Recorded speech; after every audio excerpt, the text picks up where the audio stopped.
What's going on, everyone? Welcome to a new episode of Mostly Wrong Opinions. I am Tyrone, and that person right there is Devin. What we got to you today on the chopping block is A Quiet Place Part 2. Ronnie, what do we got? Some kind of fire? We got units headed out there now. I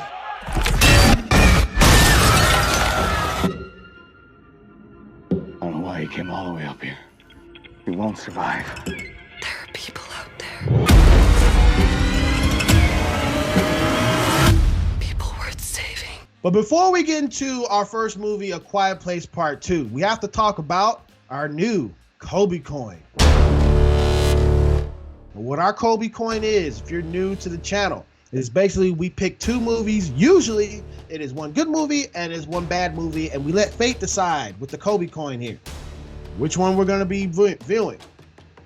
But this week we have suspense, and what's on the chopping block this week is The Devil All the Time, okay? And then we also have The Woman in the Window. We're going to be flipping for that at the end of the show, so please stay tuned, all right? So, this movie was directed by John Krasinski, and I got it right this time. John Krasinski, and it was the first one was also directed by him too, and this movie picks up directly after the first one. And it also, in the beginning, it serves as a prequel in some sorts, because it shows of day one. It's just over like a year and a half so far. Which kind of lines up perfectly for the like when you think about like COVID and a lot of lockdowns and stuff like that. It kind of lines up perfectly. That was an unintentional like harmony. Yeah, because this movie, ladies and gentlemen, was supposed to come out the week that everything shut down in United States here. And I believe the original date was March 18th, 2020. That's important. Yeah. So this movie, of course, it's about aliens coming to the planet, and you have to be quiet or they're going to hunt you down. Now, one of the questions that I've had in this movie or in the whole series is, why are they here? We don't know that, right? Because we can't really seem to communicate. Well, we don't, there's no one there that can communicate with the aliens or anything like that, and they don't seem very interested in chit chatting. So they seem to just land and just attack. They seem to attack any sound they hear, as long as it's not like a constant sound, like things like rain or things like a waterfall. Constant sounds seem to confuse them, but like any like animal sounds, they attack. John Krasinski's use of sound in this movie is amazing, especially in the beginning. And every single sound seems to be like intentional, Well, the scene I think is notable because he's doing literally everything he wouldn't have done in the first movie, right? He's like got like a rapper, and he's like balling it up and throwing it in the garbage. He's got a loud truck with a big loud muffler on the front or on the back. There's a dog barking. There's all kind. He's doing like his life has not changed. So it's like really interesting how loud our everyday life is compared to how his life was in the first movie. In the first movie, they intentionally made everything muffled, right. They walked around barefoot. They didn't eat like crunchy foods. They were super careful. And my thing was, when I noticed that about this one, even though I should have noticed that about the first one, that I was like, yeah, they're barefoot. And I was like, they're barefoot because shoes are heavy, and when they stomp down on stuff, it makes a loud crunch, and then they dead.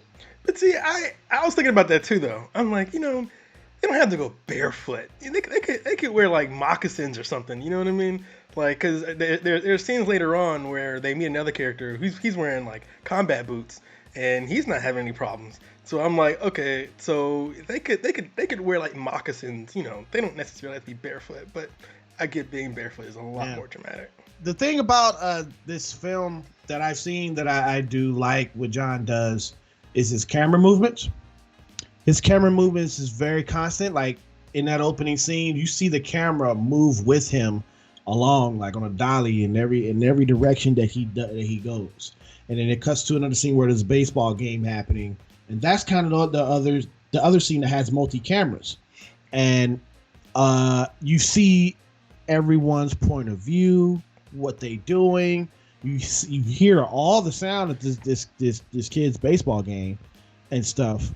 Yeah, and you know, even beyond the first scene, just like in the movie in general, it kind of reminded me a little bit of a video game. Because sometimes in some video games you have to be aware of like what material you're dealing with, you know.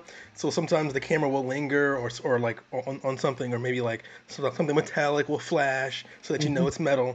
And I felt like this was super important in the movie because, you know, metal clings and clangs and makes noise. So not only are you more aware of like what the objects that they're interacting with, what they're made of, but the camera kind of lingers on it so that you know, you're like, okay, this might not make noise, but this will, right? Like there's a scene where there was a character, she was like climbing over a desk, and there are papers on the desk, and you know, and the camera pans down to her feet, so you can see like there's like a metal thermos on the desk, you know, and her foot is getting closer and closer to the metal thermos, you know, and you're like, oh, it's gonna make so much noise, you know, and that shot would only make sense in this movie. In the other movie, you'd be like, why are we looking at this, you know, thermos? But in this movie, it's like, oh, okay, I get it. If she knocks it over, death. So got it.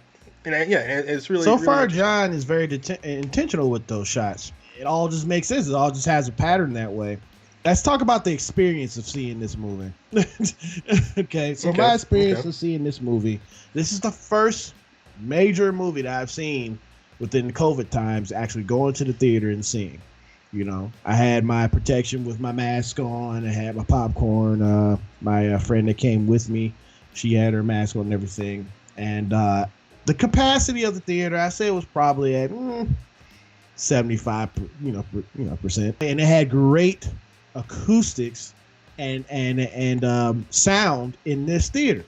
I think that this is definitely a movie that you need to see in theaters. I understand why John did not want to put this on a direct to DVD or whatever streaming type of site. Right. Yeah. So this was my first movie that I'd seen in a year, over a movie I've seen in the theater in over a year and a half. I'm here in New York. Most theaters were closed for a long time, so you know this was the first one after theaters opened that I got a chance to go to. And yeah, my theater capacity, it was full, you know, but they were only seating I think it was probably maybe 40%, maybe or less, and so it was like pretty, and we were pretty spaced out and things like that. But yeah, so for the longest time, I've actually been quite enjoying watching major movies from home. You know, I've got a pretty good setup here, and I was frankly against going back to the theater. I'm like, I don't know why I got to go back. The movies come to me now. I don't have to go out. But this movie is a really good argument, and hopefully more people take note. This movie is a really good argument for actually like going to the theater, you know, because the sound that you get for this movie, you can't get it at home. I can't replicate that sound here. Even if I put on headphones, if I put on some really expensive headphones, you still can't quite get that sound. And my theater had awesome sound. So to me, this was the strongest argument that I've probably ever had or ever experienced that told me that maybe some things should be in the theater. Now, if for like a Marvel movie or something, man, I don't know. I don't know. There's nothing in a Marvel movie that I can't do right here at home. So I don't know. But this movie, yeah, I think it was great. The only bad thing about going back to the movies though, and we talked about this briefly, is I forgot, like, oh yeah, other people are in this room with me. Yeah. so I got people making noise and screaming. A fight almost broke out in my theater, man. I mean, I'm down. I'm up here just enjoying my life and my popcorn, and all of a sudden, in the bottom left corner, everybody in the top the theater, he was hearing, you know, bish and bish and talking about, I paid my ticket. I paid my money too, and I'm like, oh my gosh, please take that somewhere else. Manager came up in there, was like, this is a very big deal for us here. They both got escorted out of there, and then people were clapping. That's good. Well, in my theater, I didn't have anything like that, but like just having other people in the room making noise, and the noise is like they're like not talking to you. They just like making chomping noise. on their weird. chips, and Or I had this one guy. I feel like he forgot. Like I feel like he forgot for a minute that he was outside. Like after there was like a big action sequence early on, and he's like, woo! And he's like, oh. Like yeah, you're a public man. I'm not in my living room here. Yeah. Which kind of reminds me like of this movie a little bit, just to bring it back. We not only do we learn more about the aliens, we learn more about the people, the humans in the world. And there are some people who, obviously there aren't people who have had the same kind of experiences anymore, right?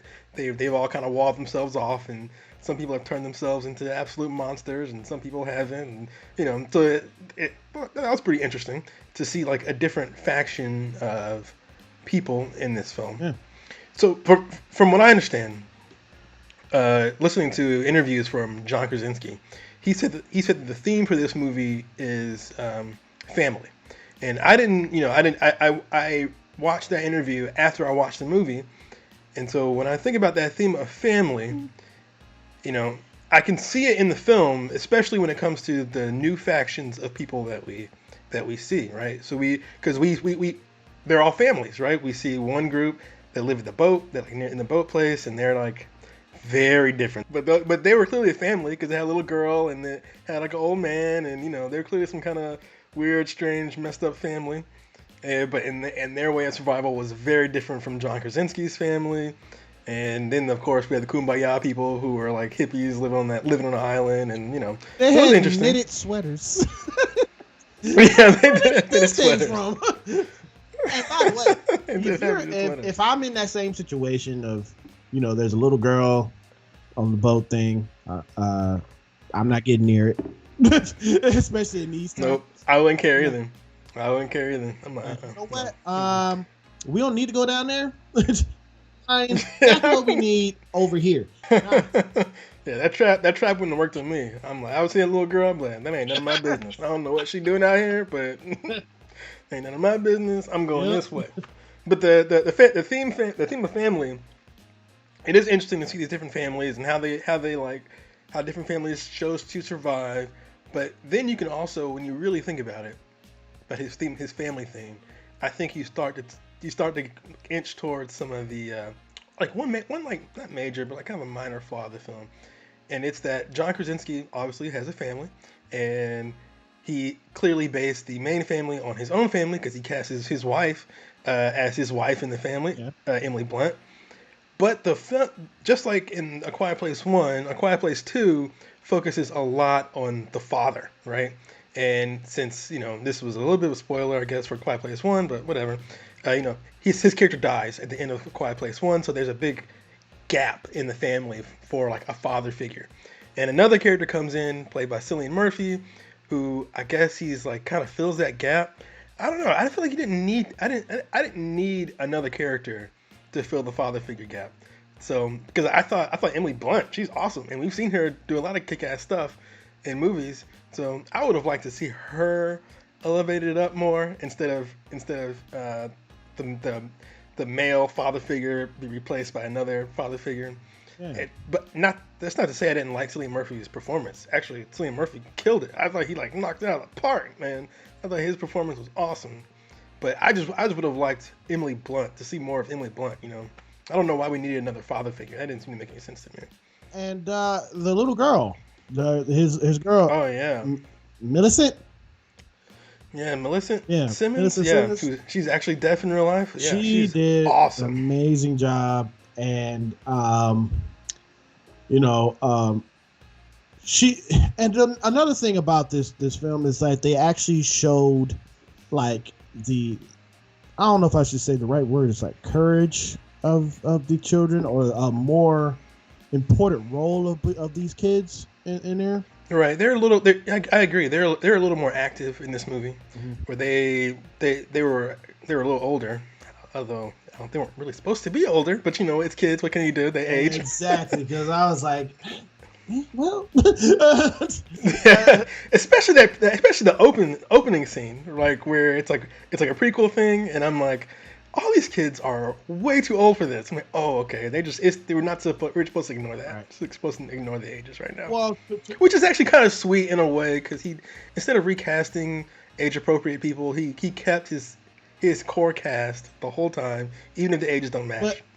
From what I seen in an interview with John, he said that when he wrote the first movie, his intention wasn't to make sequels. His intention was just to make this one get done. But then it got very popular, and then once the popularity happened, he started to look into the script of, okay, so we can see what else comes from these characters here, by the end of this film, and see what type of stuff that we can get into from the mother's point of view, and from the daughter's point of view and stuff like that. So I don't think he intended for this movie for a second one to be made, and because he said it, he intended for a second one to be made.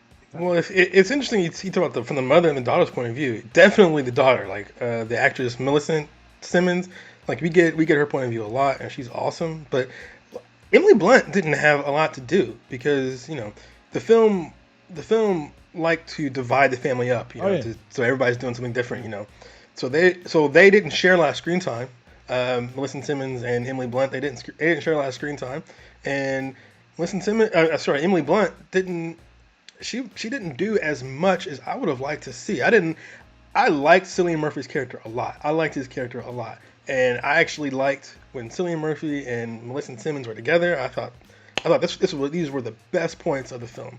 But I know that Emily Blunt is also an awesome actress too. So I don't know why we needed that character. I would have liked, since Emily Blunt wasn't given much to do in this film, I would have liked to see her fill that role. So another thing this movie reminded me of, it reminded me a lot of The Last of Us. I could not get The Last of Us out of my head. Clickers. Yes, it's exactly The Last of Us, right? If you don't know, if you haven't played the game, there's a version of the zombies that are they're blind, and they move by hearing. And so you have to move very quietly to get around them or kill them. And so it works almost by the same rules as A Quiet Place. It's also post-apocalyptic, so I feel like everyone kind of looked like characters from The Last of Us. And so I'm sitting there watching this movie, and I'm like, yeah, this movie's great. I like this movie, but I don't think you can do a Last of Us movie. No. Not because of this movie, but not because this movie is, did it already, not necessarily. But because The Last of Us is so long, right? So long, so epic. And this movie has a lot of these great, like, smaller moments, right? That are also there in the games. But in order to get those smaller moments, you'd have to have like 10 movies.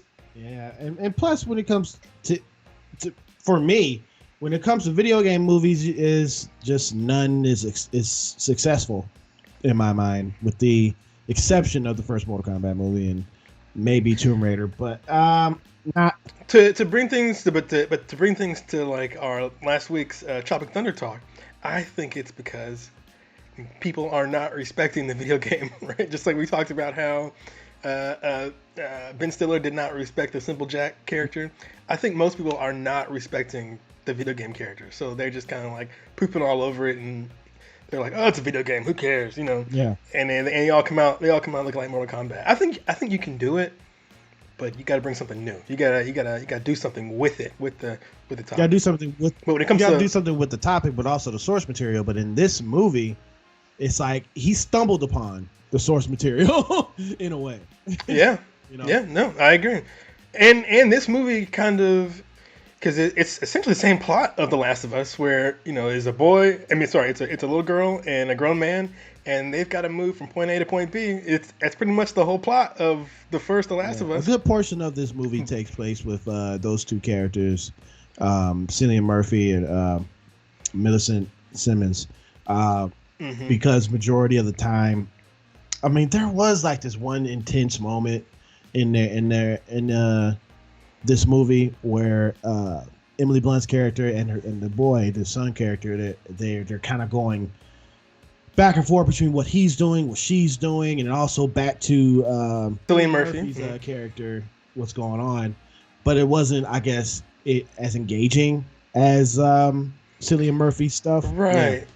Yeah. It wasn't bad, you know what I mean? But just I just when the movie was with Cillian Murphy and Millicent Simmons, oh my god, I feel like the movie was like cooking, right? But it always kind of slowed down when it moved. You know why? And Emily you know why in my mind? I think when they're outside of the realm of one actual place, more danger happens outside in the world. I agree. It feels like anything could happen at any moment. You know, they could knock over something or step on a twig and something could happen, you know. So I agree that there's a lot more tension outside of there.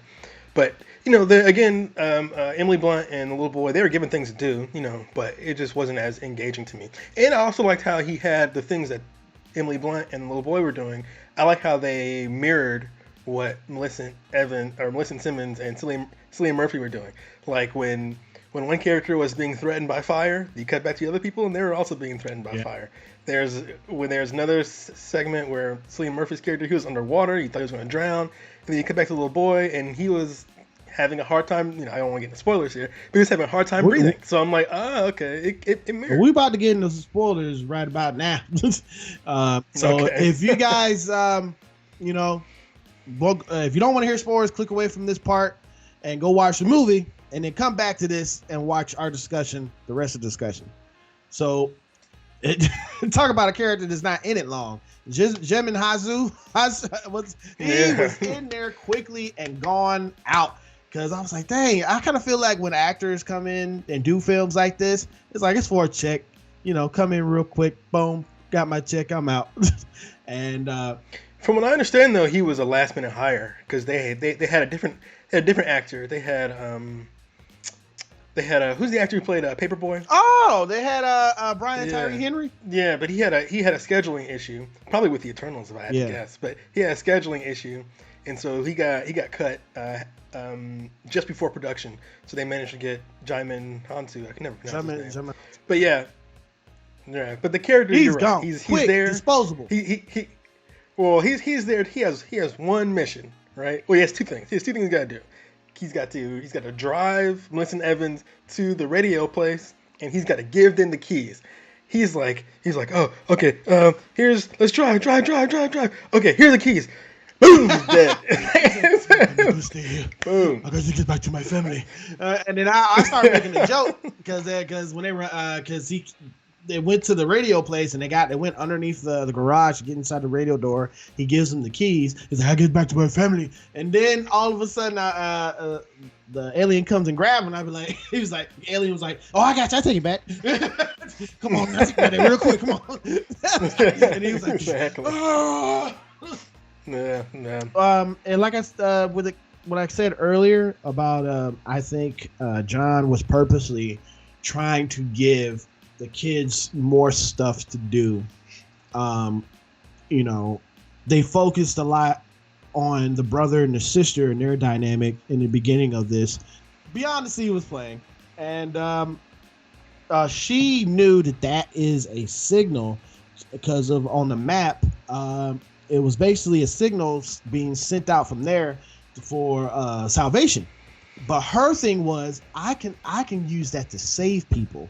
To where I have my little ear thing that disrupts them, and I can broadcast that throughout all the radio airwaves. So now we have a goal, we have a motivation, we have something to get to in this movie.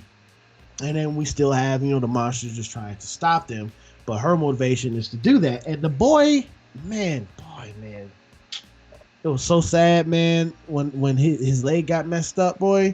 I was like, I feel like they done. They done. See, I didn't know how to feel about that. So like early on the film, early on the film, the little boy's foot gets caught in a bear trap, which is pretty shocking, because he's a main character, and you're like, oh man, that's terrible.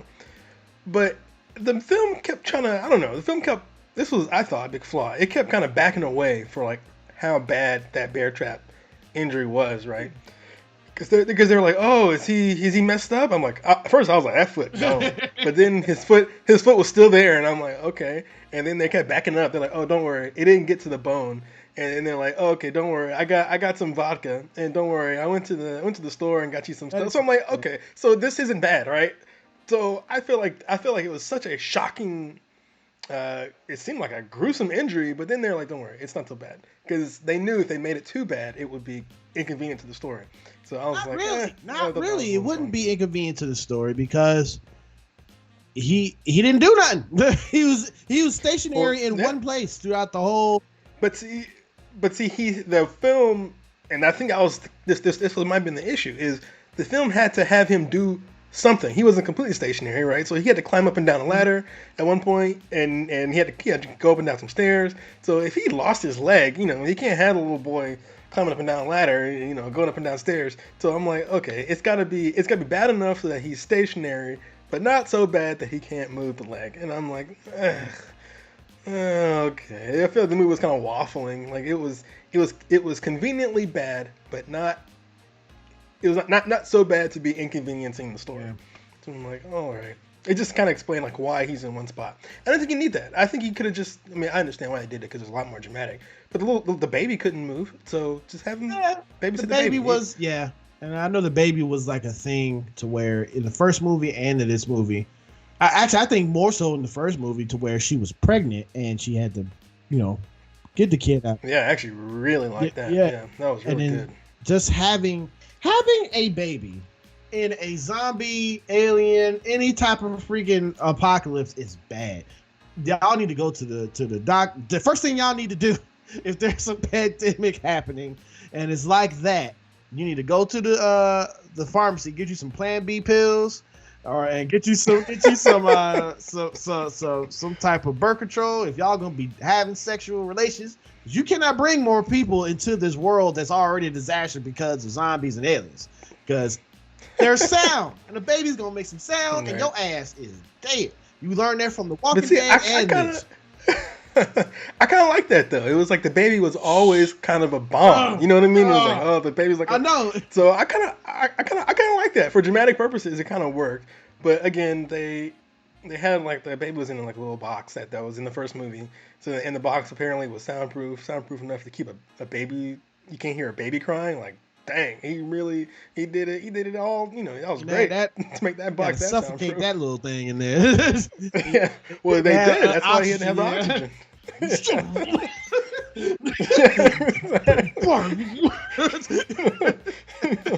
I'm going to say that this movie it did what it was supposed to do for me. It kept me on the edge of my seat.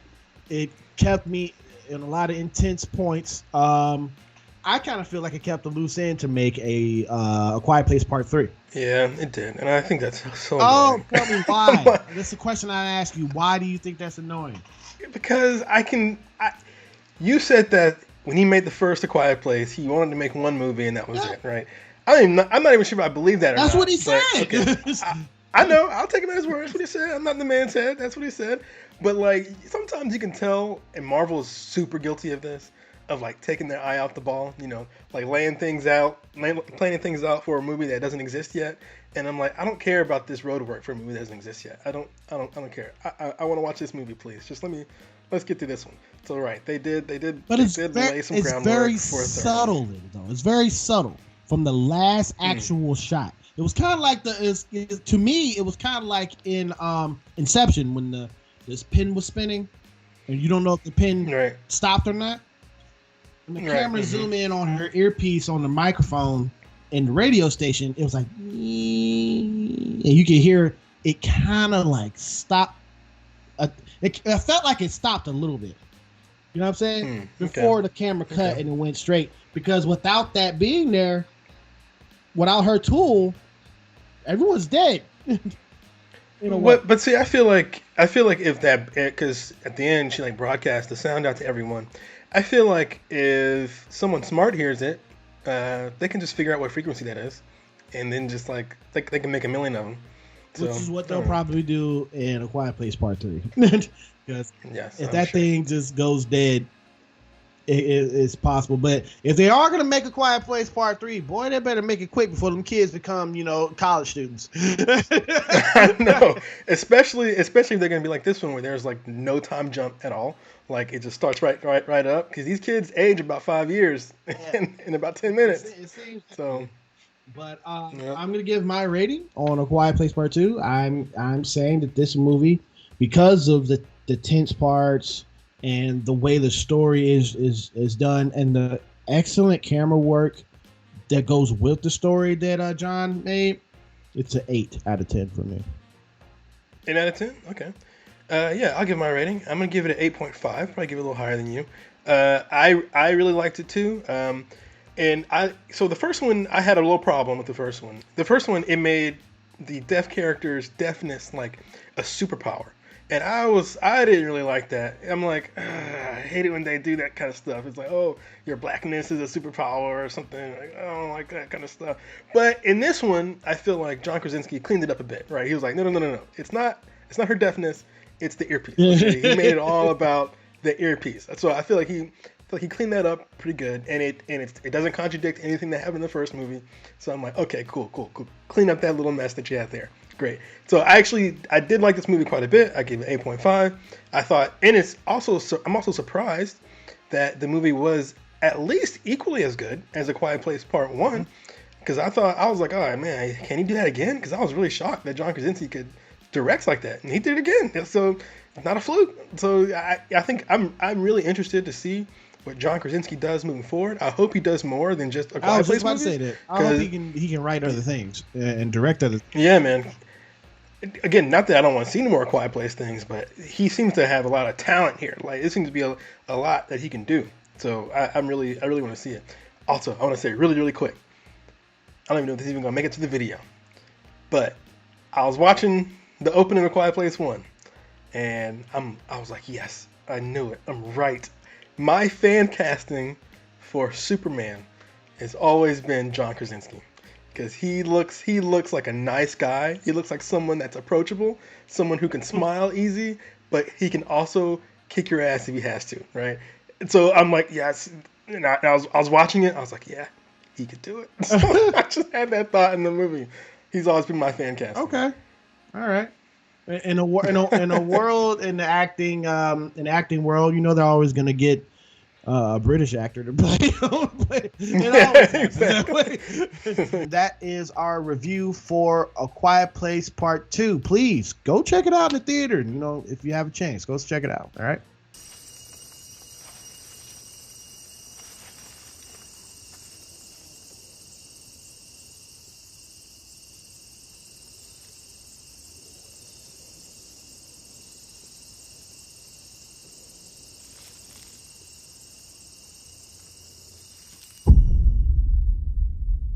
Now, before we get to our second movie today, we're going to be doing the Kobe coin. All right? 24. 8. And on this time for the Kobe coin, we have suspense. So the movies that we got on this Kobe coin is equal flip. To me, it's going to be a movie that's on, both of them are on Netflix, actually. It is The Woman in the Window, all right? And then we have another movie that is The Devil All the Time, okay? Starring Tom Holland and Robert Pattinson. So I haven't seen these movies, don't know what they're about, but it's going to be an interesting thing on the Kobe coin, so find out which one happens, which one we get from the flip at the end of the show. Also, please remember, if you like what we're doing here on Mostly Wrong Opinions, please give us a like, give us a subscribe, and hit that notification bell so you stay updated with everything we do on Mostly Wrong Opinions, because we bring heat, right? Just straight up fire, you know what I mean? All right, people, so what's next on Mostly Wrong Opinions is our second movie, which is the winner from our last week's Kobe coin, which we had a flip between two losers of a previous Kobe coin, was The Love Guru and Howard the Duck. And Howard the Duck won, so that's what we're doing right now. This is our review on Howard the Duck 1986. He's 27 years old, single but searching. Favorite sports, windsurfing and Aikido. Favorite pastimes, cigars and sex. He has everything except fulfillment. And then one night, it happens. Hey, good buddy, are you home? He has a very sudden midlife crisis. He lands in Cleveland. To some of you people, if you don't know about Howard the Duck, he is a Marvel character. He is a duck from another planet and another galaxy. And the planet is the shape of an egg. Okay? And it's wild. I remember seeing this movie, unfortunately, when I was a child. And I don't know how the heck I saw this when I was a kid, because there are so many adult references in this thing. Yeah, this was not the movie I was expecting. I was expecting some kind of kids thing, something really silly and wacky. This was like way more mature and adult than I would have ever expected. Yeah. Like, I know you got to get into it, but early in the film, Howard is like in his apartment chilling, and he can't find anything to watch on TV. So he pulls out a play duck, and I'm like, oh, okay, I guess it's supposed to be like Playboy, haha. But then he opens it in full view of the camera, and I'm like, yeah. The movie is trying to tell you, it's like, guys, these ducks are anatomically correct. And I'm like, whoa. Yeah. And it's like another shot of like a duck, like a female duck in the shower. She in the bathtub. Everything's... She got the duck titties out, boy. I was like, duck titties? That is not what I was expecting at all from this movie. So I was like, what is this? Let me tell you. I was watching this movie today, and my mom called, and she's like, what you doing? And I said, I'm watching Howard the Duck. Mom, I'm sorry to embarrass you on this, but she said, oh, yeah, you like that when y'all was a kid. I was like, I'm sure we did. But to my mom's credit, if she had known that type of stuff was in there, she wouldn't have let me and my brother watch that. So also, it depends on when your mom like came into the film. Right? Probably, yeah, exactly. This is like the big problem with the film, because I'll be honest with you, at first I was kind of like, this movie ain't so bad. Like I was kind of into it for like the first hour. I was like, yeah, I kind of like this movie.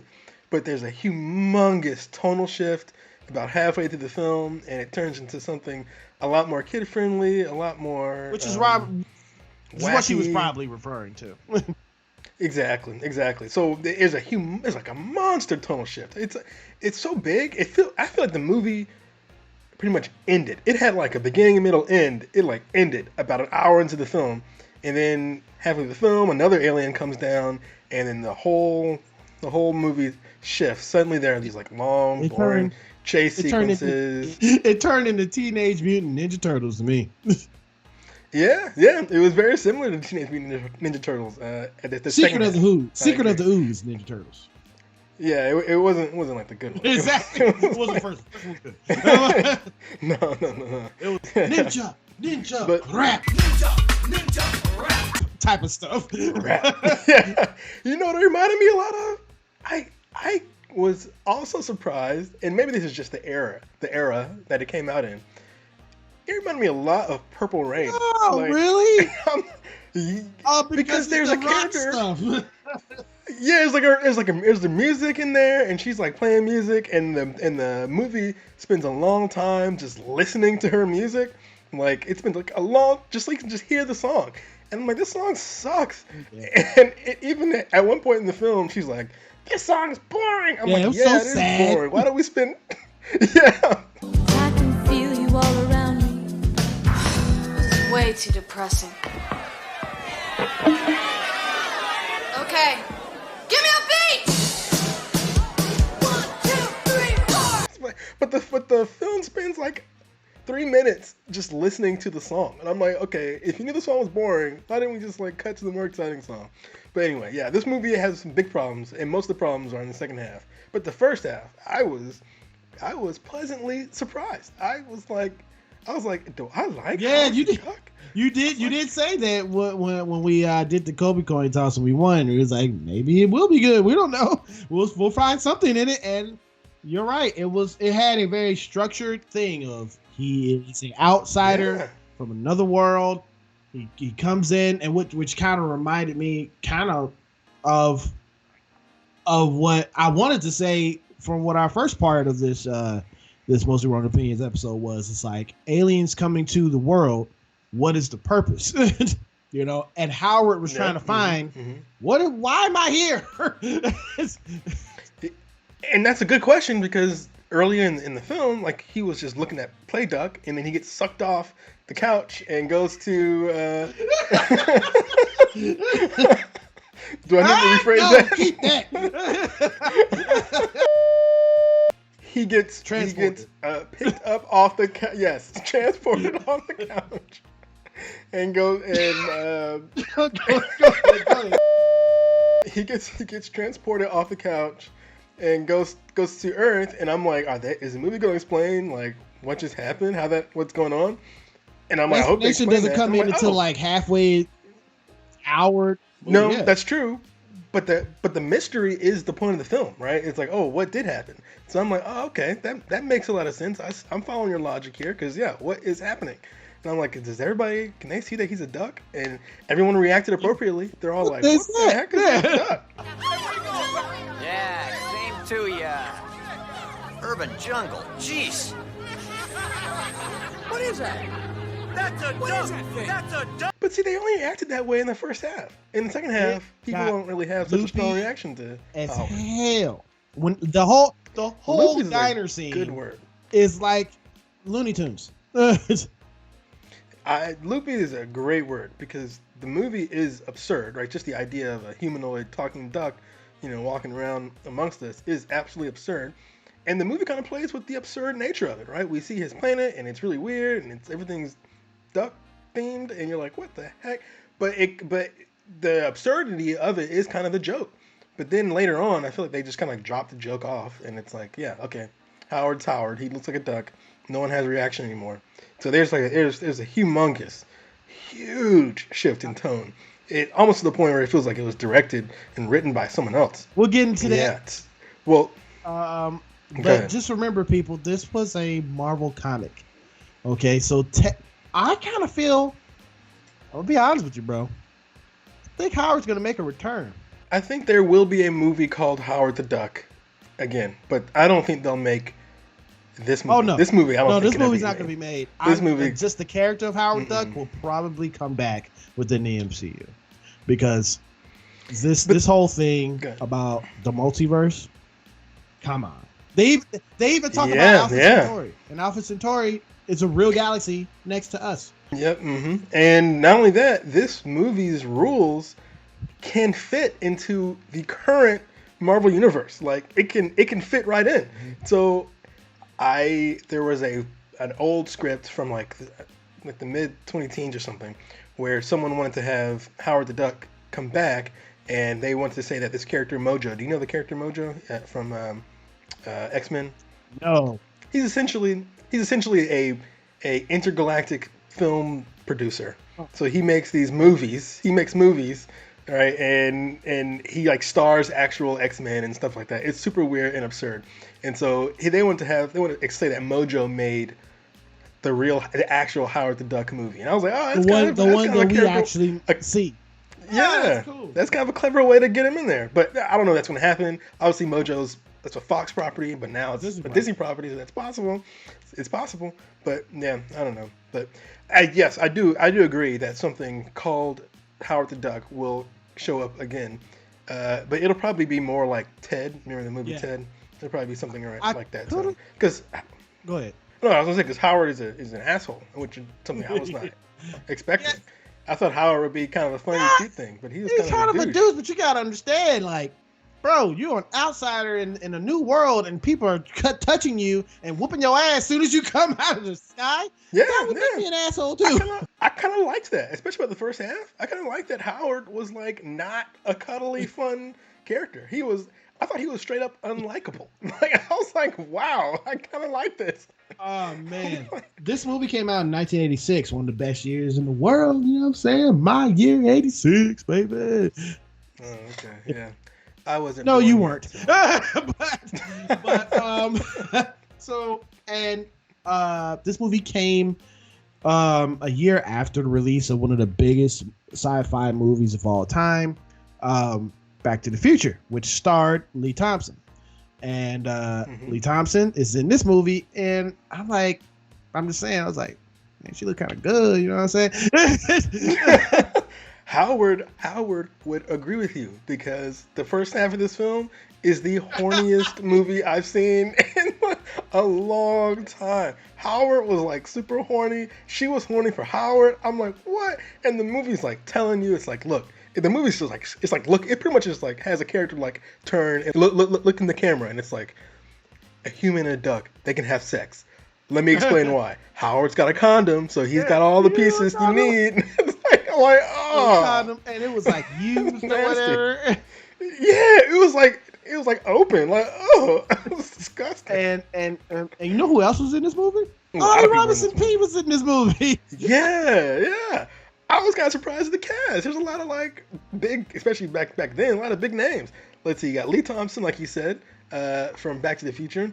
Tim Robbins is in this film. Did not expect to see him here. Holly Robinson Peete, she's in here. Like, there's a lot of like, it's a good cast. But apparently, a little background, this cast, after this movie came out and it bombed really hard, everyone had a hard time getting jobs after this movie. Yeah, apparently this was almost a career killer for a lot of the cast. This movie was produced by George Lucas people. Yeah, and that's one of the main reasons why I got out, because the production company, I can't remember which one it was, they turned down some other scripts by George Lucas, and of course George Lucas went on to make Star Wars, and so they're like, oh man, we gotta do a George Lucas film. So they were late. They greenlit Howard the Duck immediately, because George Lucas, this was like a passion project for him. And so they were like, great, this is a George Lucas joint, we want it. So they greenlit it. Apparently they barely even read the script. They were just like, yep, let's go. And yeah, that was a mistake. Yeah, when you talk about career killers, I guess it was that, and then with the main, I guess, villain of this, especially the second half, Rooney, Principal Rooney, as I like to call him. Wow. He was in this film, and I say Principal Rooney from Ferris Bueller's Day Off. The principal in that movie, okay. He was also in this movie, and I guess he filmed that like the same time that this movie was being filmed, because Ferris Bueller came out in '86 also. So, and he's got like a crazy over the top performance. Oh. Like he's like making all kind of noises with his mouth. He's like doing the shaking thing. He's got crazy makeup and prosthetics, because when Devin said earlier in the film that other aliens come down into through this porthole. Basically, how Howard got there, they were trying to communicate with other universes out there through this big old freaking satellite that they built, and something went awry with it, and it dragged.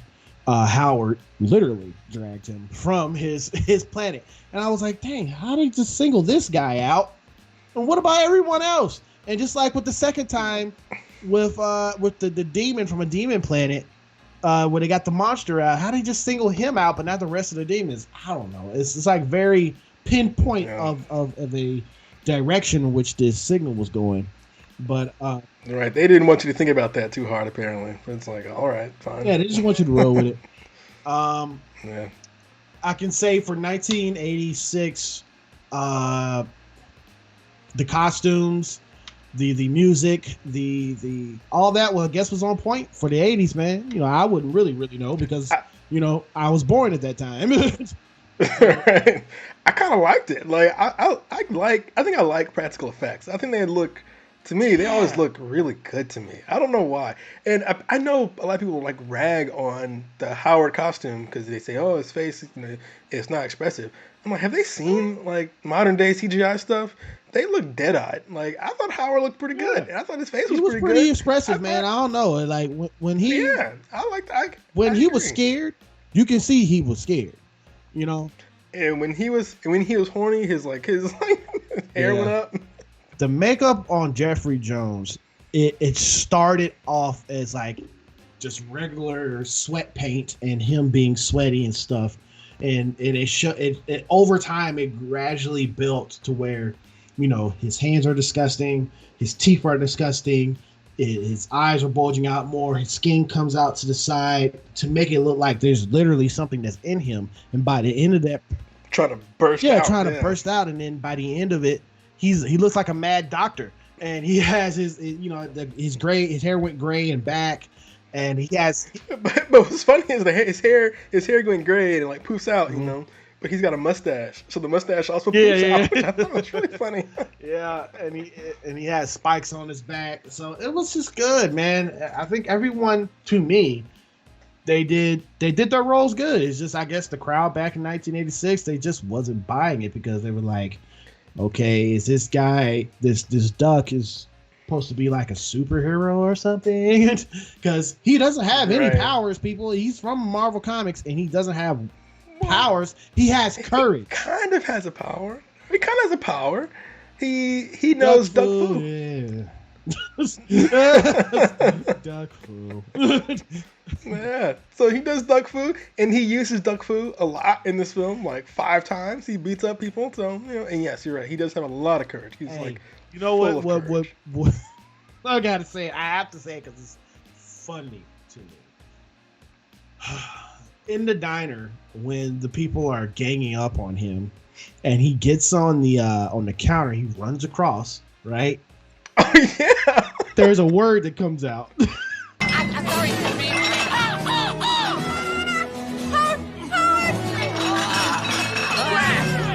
This one's for you, cracker. I had to pause it. Me too. I rewound it. I was like, did he just say whatever?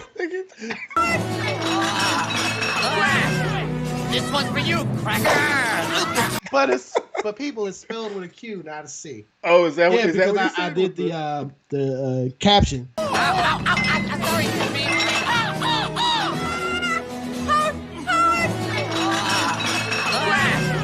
This one's for you, cracker. Stop the cap. Stop the cap right now. Stop the cap. Oh man, people.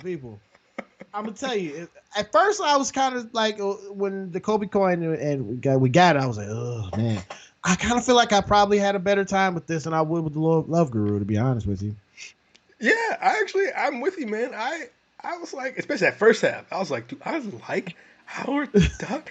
Because even though the second half is wacky and stupid, and the movie definitely should have ended an hour earlier, I actually enjoyed my time with the movie. Like it was very fun, very absurd, which I think the absurdity of it is probably what bombed the movie, what like really hurt it. Because yeah, it's hard to get over the idea that this movie is a talking, walking duck.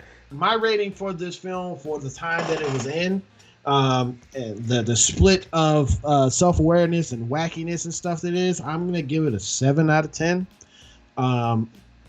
Because I think they could have they did what they had to do with, but I don't know. I've never read a Howard the Duck comic from Marvel, which still just blows my mind. Is he's a Marvel character.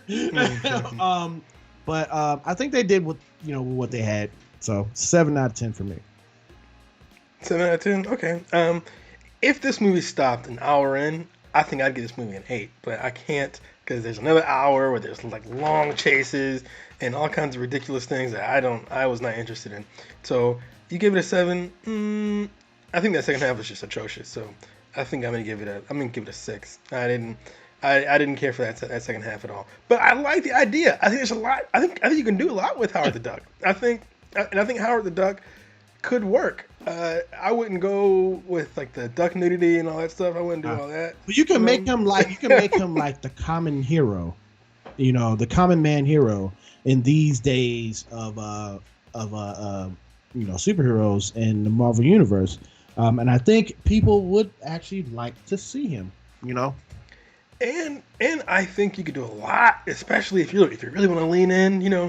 So because Howard the Duck everyone was scared of him or grossed out by him. I mean, I feel like you could do a lot with like how different people are different, and people don't always accept people, but deep down they're not that different. I think you can actually do stuff with that theme. Yeah. You know, they didn't do that. I did hear that. I believe the Howard Duck did make a cameo in Guardians of the Galaxy, right? Right, he did make a cameo, and he was voiced by Seth Green in Guardians of the Galaxy. He was drinking like a martini or something like that. Yeah, so he exists here, people. So they could bring him back for sure. I would actually recommend this movie. I would say go check it out. You know, I think you will be surprised. It's not the movie I was thinking of. I don't think it's as bad as the critics say it is. So I think there's something here. If you're into like absurd comedies, I say go check it out. I also agree with my friend here. So you guys go check that out, please, and if you want to, and leave a comment down below what you thought about that if you have seen it. And that is our critique and review on Howard the Duck. That's a duck, man. Howard the Duck, trapped in a world he never made. Coming from George Lucas, a Willard Hike film, a Gloria Katz production. Now, everyone, the moment you've been waiting for, the Kobe coin.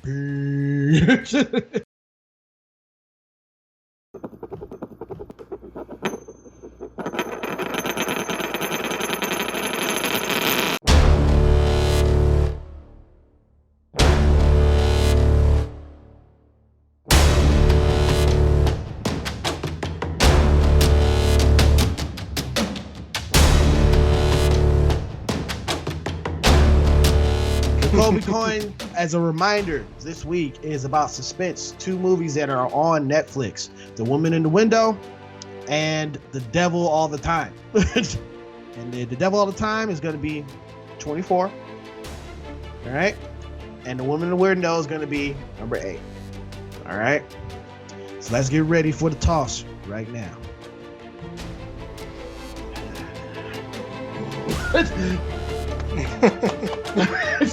Every time. All right. Okay. Here we go. Ready?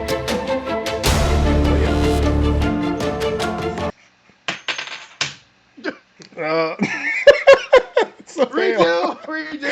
It's a fail.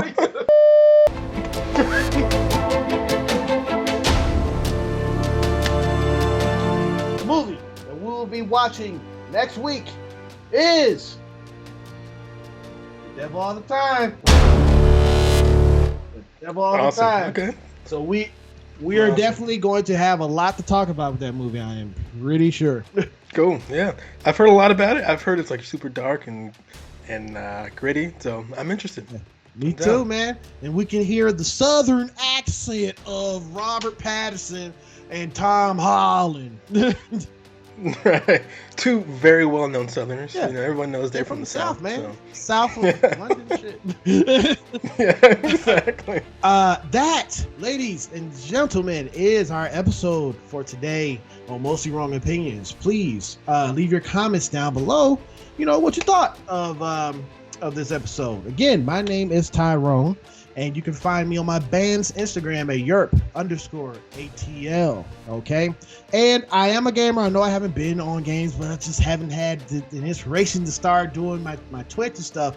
But I'll be back June 11th for sure when Ratchet & Clank Rift Apart comes out. And you can find me playing Ratchet & Clank again on my Twitch, twitch.tv/YerpNationGaming, and catch me please on my reaction channel, Yerp Nation Reactions. Stuff is uploaded up there every single day. Good stuff. And my name is Devin. You can find my personal Instagram, that is DevinHarris29. You can find some of my writing at geeksleeprepeat.com. And of course, you can find me right here at Mostly Wrong Opinions. Yeah, I'll come in from time to time on Mostly Wrong Opinions too, so you can see me. But once again, people, thank you for clicking on the video. Please leave a like, or if you want to, you can leave a dislike, or whatever it is your opinion. But just remember, quack, quack. It's mostly wrong. Howard. All right. Yeah. But you know, Howard didn't quack. He did. You know, He did say something about it.